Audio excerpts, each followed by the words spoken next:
यानंतर आपण पाहूयात बातमी 36 जिल्ह्यांची। नागपूर, चंद्रपूर, अमरावती आणि अकोल्यामध्ये शिवसेना भाजप महायुती म्हणून लढणार आहे। भाजप नेत्यांसोबत झालेल्या बैठकीनंतर मंत्री उदय सामंत यांनी ही माहिती दिली आहे। चारही महानगरपालिकेमध्ये शिवसेनेचा मान सन्मान ठेवला जाईल असं आश्वासन भाजप नेते बावनकुळे यांच्याकडून देण्यात आलंय। त्यामुळे आम्ही चारही शहरामध्ये महायुती करून लढणार आहोत। नवी मुंबईमध्ये युतीची चर्चा फिसकटली, त्यामुळे दोन्ही पक्षांनी स्वबळावर निवडणूक लढवण्याचे इच्छुकांना संकेत दिलेत। जागा वाटपावरून भाजप शिवसेनेमध्ये मतभेद झाल्यामुळे युतीबाबतची चर्चा ही फिसकटली आहे। नाशिकात महायुती विरोधात महाविकास आघाडीची एकजूट पाहायला मिळते। महाविकास आघाडी मनसेला सोबत घेऊन लढणार असल्याची माहिती समोर आली आहे। काँग्रेस, ठाकरेंची शिवसेना, शरद पवारांची राष्ट्रवादी, डावे पक्ष आणि मनसे हे एकत्रितपणे लढणार आहेत।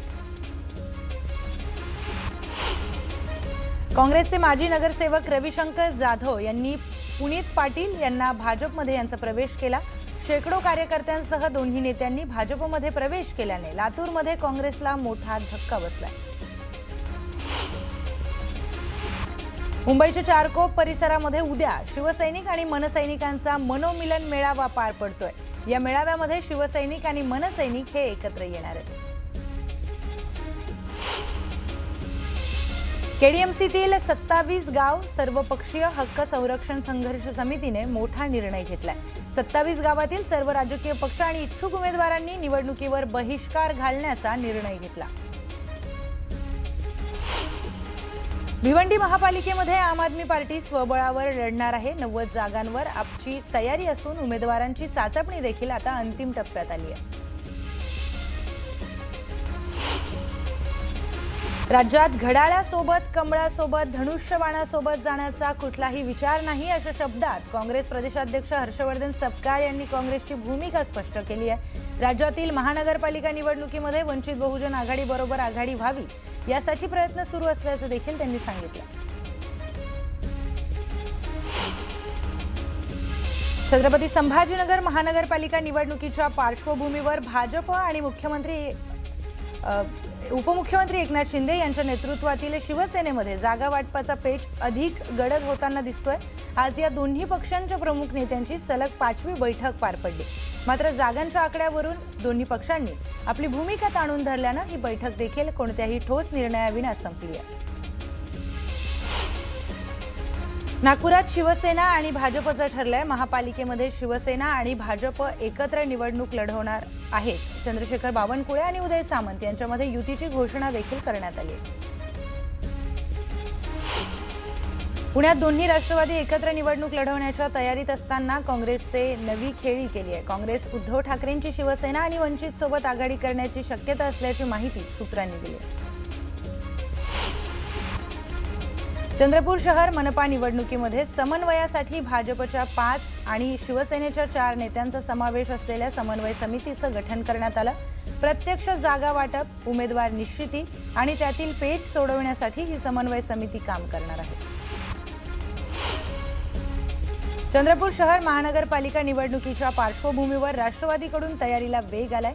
17 प्रभागांमधील 66 इच्छुक उमेदवारांच्या मुलाखती घेण्यात आल्यात। शिवसेनेच्या माजी महापौर मीनाक्षी शिंदेंनी जिल्हा महिला प्रमुख पदाचा राजीनामा दिलाय। पक्षविरोधी कारवाई केल्याप्रकरणी मनोरमा नगर येथील शाखा प्रमुख विक्रांत वायचळ यांची शिवसेनेतून हकालपट्टी करण्यात आली। त्यामुळे शिवसेनेमध्ये नाराजी नाट्य निर्माण झालंय। राष्ट्रवादी शरदचंद्र पवार पक्षाचे पुणे शहराध्यक्ष प्रशांत जगताप यांनी आपल्या पदाचा राजीनामा दिल्यानंतर जगताप यांच्यासोबत काँग्रेस अनुकूल आहे। येत्या 2 दिवसांमध्ये याबाबतचा निर्णय होणार असल्याची देखील माहिती सूत्रांनी दिली आहे। प्रशांत जगताप लवकरच काँग्रेसमध्ये प्रवेश करणार आहेत। महापालिका निवडणुकीसाठी शिवसेनेकडून स्टार प्रचारकांची यादी प्रसिद्ध करण्यात आली आहे। या स्टार प्रचारकांच्या यादीत उपमुख्यमंत्री एकनाथ शिंदे यांच्यासह मंत्री, आमदार, खासदार आणि प्रवक्त्यांचा समावेश आहे। शिवसेनेच्या राष्ट्रीय प्रवक्त्या शायना एनसी आणि अभिनेते गोविंदा आहुजा यांचा देखील यामध्ये समावेश आहे।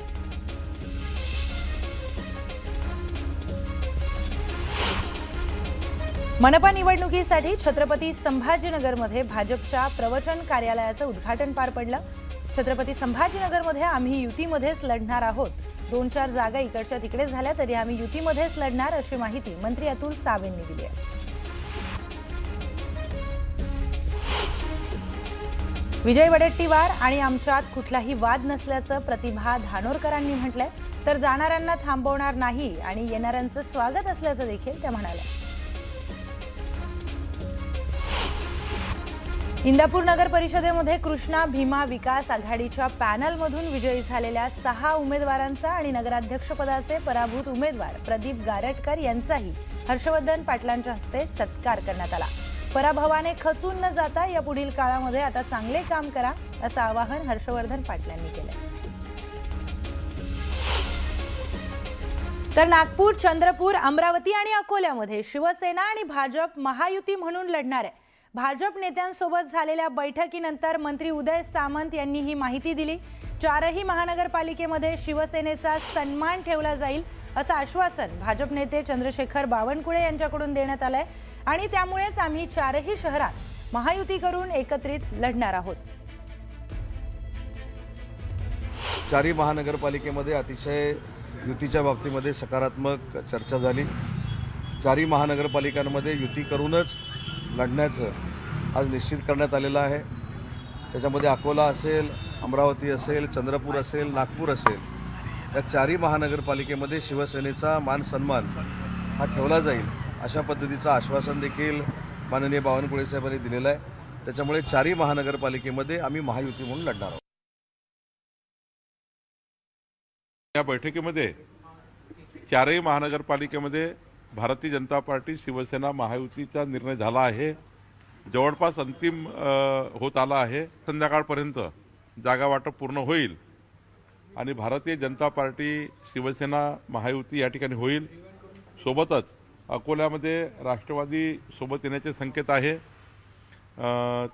आणि अमरावतीमध्ये युवा स्वाभिमान रवी राणाजी यांचा पक्ष आमच्या सोबत येण्याचा प्रयत्न आहे आणि चंद्रपूरमध्येही राष्ट्रवादी काँग्रेससोबत येऊ शकतं अशी स्थिती आहे.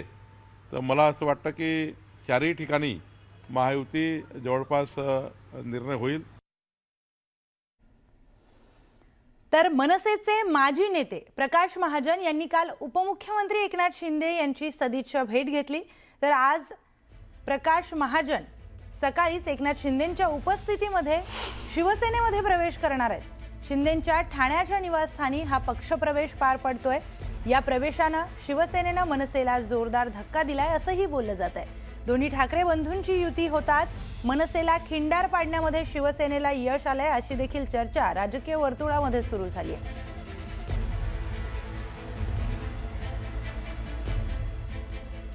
तर भिवंडीमध्ये शिवसेनेकडून स्वबळावर लढण्याचा निर्धार. सन्मानजनक जागा मिळाल्या तरच युती शक्य असं देखील प्रस्ताव शिवसेनेकडून मांडण्यात आलाय. अन्यथा शिवसेना स्वबळावर 45 जागा लढवणार.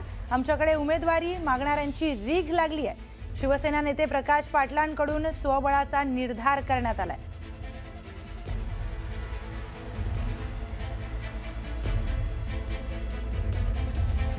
आता पाहुयात बातमी 36 जिल्ह्यांची. दहशतवादी संघटना अल कायदाशी संबंधित आक्षेपार्ह साहित्य बाळगल्याप्रकरणी जुबेर हंगरकरला 8 दिवसांची ATS कोठडी सुनावण्यात आली आहे. आता जुबेर हंगरेकरची ATS कडून तपासणी केली जाणार आहे.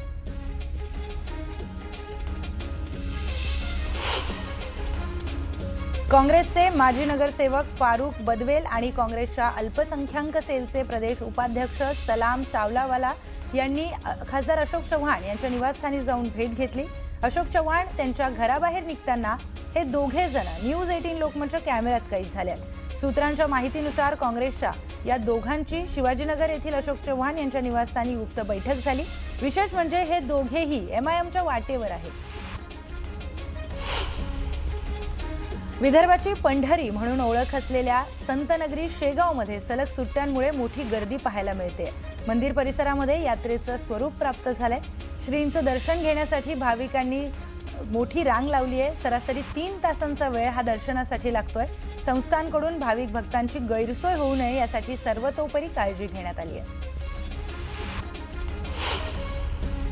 ज्यांच्या खांद्यावर नागरिकांचा विश्वास आणि महत्त्वाची कागदपत्र पोहोचवण्याची जबाबदारी आहे, त्याच डाक विभागानं यवतमाळ जिल्ह्यातील पांढरकवडामध्ये विश्वासार्हतेची लक्तरे वेशीवर टांगली आहेत। नागरिकांची महत्त्वाची कागदपत्रे, कायदेशीर नोटीस आणि बँकिंग साहित्य हे सुरक्षित पोहोचवण्याची जबाबदारी असलेल्या पोस्ट विभागाचा धक्कादायक निष्काळजीपणा पांढरकवडा येथे उघडकीस आलाय।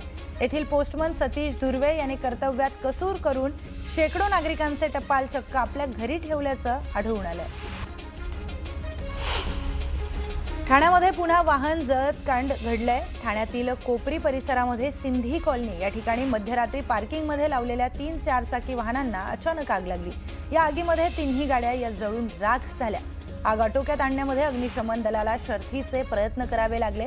ही आग लागली की लावली हे स्पष्ट नसल्यामुळे कोपरी पोलीस यांचा विशेष तपास सुरू आहे। मुंबई पालिकेच्या निवडणुकीसाठी मराठी बरोबरच इंग्रजी भाषेतही नामनिर्देशन पत्र आणि शपथपत्र दाखल करण्याची मुभा देण्यात आल्याचं राज्य निवडणूक आयोगानं मुंबई महापालिका आयुक्तांना पाठवलेल्या पत्रामध्ये नमूद केलंय।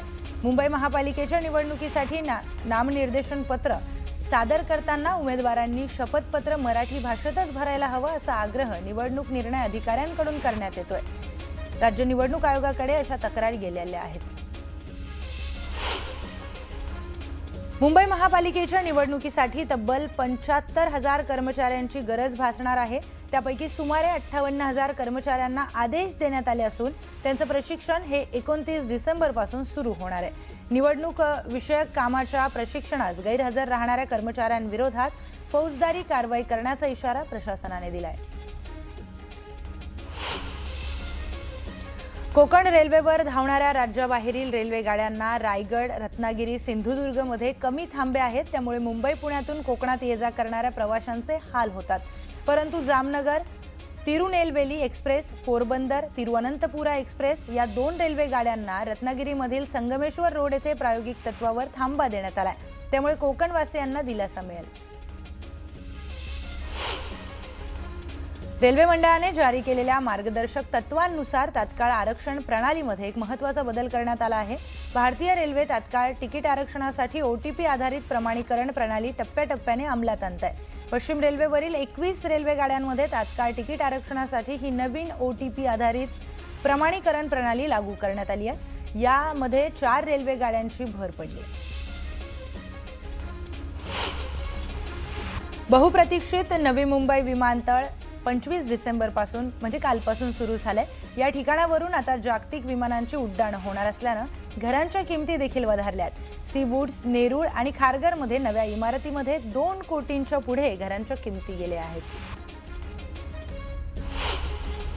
मागील 3 वर्षात कुपोषित मुलांची संख्या कमी झाल्याचा दावा सरकारकडून केला जातोय। मात्र नुकत्याच मिळालेल्या आकडेवारीनुसार राज्यात अद्याप 1,37,407 मुलं ही कुपोषणग्रस्त असल्याची कबुली स्वतः राज्य सरकारच्या वतीनं नुकतीच उच्च न्यायालयामध्ये देण्यात आली आहे। देशातील पेट्रोल पंपाच्या संख्येने 1 लाखाचा आकडा पार केलाय। 2015च्या तुलनेमध्ये ही संख्या तब्बल दुप्पट झाली असून अमेरिका आणि चीन नंतर भारत आता 3ऱ्या क्रमांकाचं सर्वात मोठं पेट्रोल पंपाचं जाळं असलेला देश बनलाय। स्पर्धा परीक्षांमधील चुका, गोंधळ आणि वाद टाळण्यासाठी महाराष्ट्र लोकसेवा आयोगानं वस्तुनिष्ठ बहुपर्यायी परीक्षांच्या उत्तरपत्रिकेत महत्त्वाचा बदल करण्याचा निर्णय घेतला।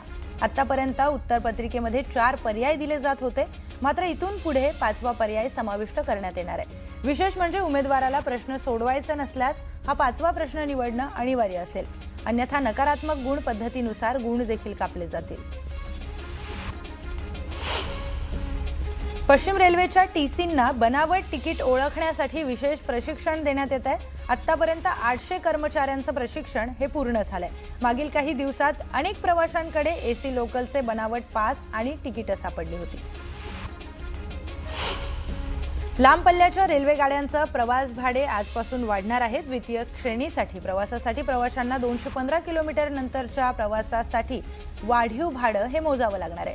ही भाडेवाढ किमान 5 रुपये ते कमाल 20 रुपयांपर्यंतची असेल। द्वितीय श्रेणी आणि वातानुकूलित श्रेणीच्या मेल एक्सप्रेस गाड्यांच्या प्रवास भाड्यामध्ये 2 पैसे प्रति किलोमीटर वाढ होणार आहे। मागील 6 महिन्यातली ही दुसरी भाडेवाढ आहे। पद्मश्री, पद्मभूषण, पद्मविभूषण आणि भारतरत्न हे नागरी पुरस्कार आहेत, त्या पदव्या नाहीत. त्यामुळे पुरस्कार विजेत्यांच्या नावापुढे त्यांचा वापर करता येणार नाही असं मत उच्च न्यायालयाने नोंदवलंय. एका पक्षकारानं स्वतःच्या नावापुढे पद्मश्री असा उल्लेख केल्यामुळे त्यावर आक्षेप घेण्यात आलाय. न्यायालयानं त्याबद्दल ही बाब अधोरेखित केली आहे. मध्य रेल्वेने 31 डिसेंबर 2025 आणि 1 जानेवारी 2026 च्या मध्यरात्री 4 विशेष उपनगरीय गाड्या चालवण्याची घोषणा केली. मुंबई महानगर प्रदेशामध्ये नवीन वर्ष साजरे करणाऱ्या प्रवाशांना सुरळीत आणि सुरक्षित प्रवास सुनिश्चित करण्यासाठी मुख्य मार्ग आणि हार्बर मार्गावर या विशेष सेवा चालवल्या जातील. नायलॉन मांजाचा वापर करणाऱ्या मुलांच्या पालकांना 50,000 तर मांजा विक्रेत्यांना 2.5 लाख रुपयांचा दंड ठोठावण्यात येणार आहे. प्रस्तावित शिक्षेसंदर्भामध्ये काही आक्षेप वा सूचना असतील तर सुनावणीला हजर राहून निवेदन सादर करावं असं नागपूर खंडपीठाने म्हटलंय. या संदर्भात अंतिम निकाल 5 जानेवारी रोजी जाहीर केला जाईल.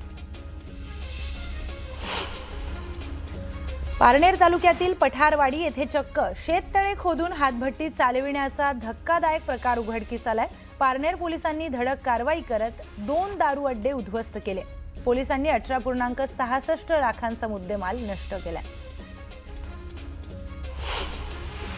धुळे महापालिकेच्या निवडणुकीसाठी महायुतीची घोषणा झाली नसली तरी शिवसेना शिंदे गटाने देखील स्वतंत्र मोर्चे बांधणीला सुरुवात केली आहे. शिवसेनेच्या वतीने इच्छुक उमेदवारांच्या मुलाखती घेण्यात येत आहेत.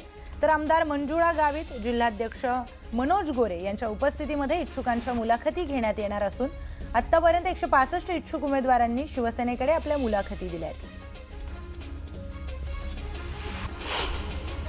जालन्यामध्ये एका 65 वर्षांच्या आजीसह 5 वर्षाच्या नातवाचा नदीजवळील खड्ड्यातील पाण्यात बुडून मृत्यू झाला.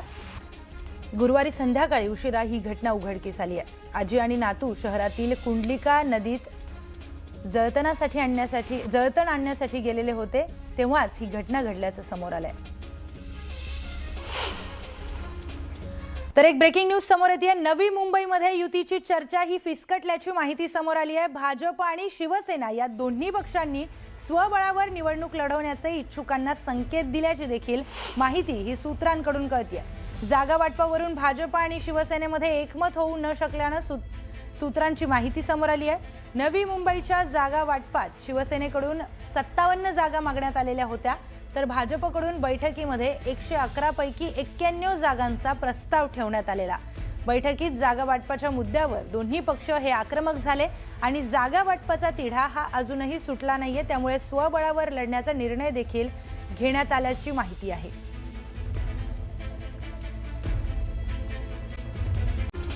शेवगाव तालुक्यातील भगूर गावाजवळील नंदिनी नदीपात्रातून बेकायदेशीर माती आणि मुरुम उपसा करण्यात येत असल्याचा गंभीर प्रकार उघडकीस आलाय. अनधिकृत उत्खननामुळे नदीचा नैसर्गिक प्रवाह बदलण्याची आणि भूजल पातळी घटण्याची भीती शेतकऱ्यांकडून व्यक्त केली जाते. धाराशिवमध्ये नवीन वर्ष आणि नाताळच्या सुट्ट्यांमुळे तुळजापूरमध्ये तुळजाभवानी मातेच्या दर्शनासाठी भाविकांनी अलोट गर्दी केली आहे. अशातच मंदिर संस्थानाने 200 रुपयांचा पास हा 500 रुपयांना केलाय. तर दर्शन व्यवस्थेतही मोठ्या प्रमाणामध्ये बदल करण्यात आलाय. मावळ तालुक्यातील ग्रामीण भागात ख्रिसमस मोठ्या उत्साहात आणि आनंदात साजरा करण्यात आला. अशातच ग्रामीण भागातील चर्चवर आकर्षक विद्युत रोषणाई देखील करण्यात आली.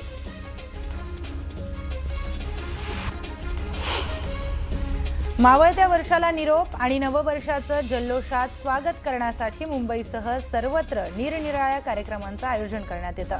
या पार्श्वभूमीवर नागरिकांना स्वच्छ, सुरक्षित आणि निर्भळ अन्नपदार्थ मिळावेत यासाठी FDAने कंबर कसली आहे. राज्यातील हॉटेल्स, उपहारगृहे व खाद्यपदार्थांची विक्री करणाऱ्या आस्थापनांची प्रशासनाकडून सखोल तपासणी करण्यात येणार आहे.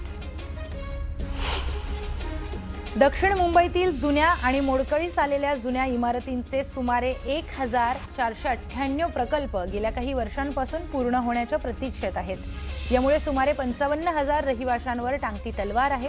म्हाडाकडून या प्रत्येक प्रकल्पाचा आढावा घेण्यास सुरुवात झाली आहे. दिलेल्या मुदतीमध्ये प्रकल्प पूर्ण व्हावेत यासाठी नियोजन प्राधिकरण असलेल्या महापालिकेकडे पाठपुरावा केला जाणार आहे.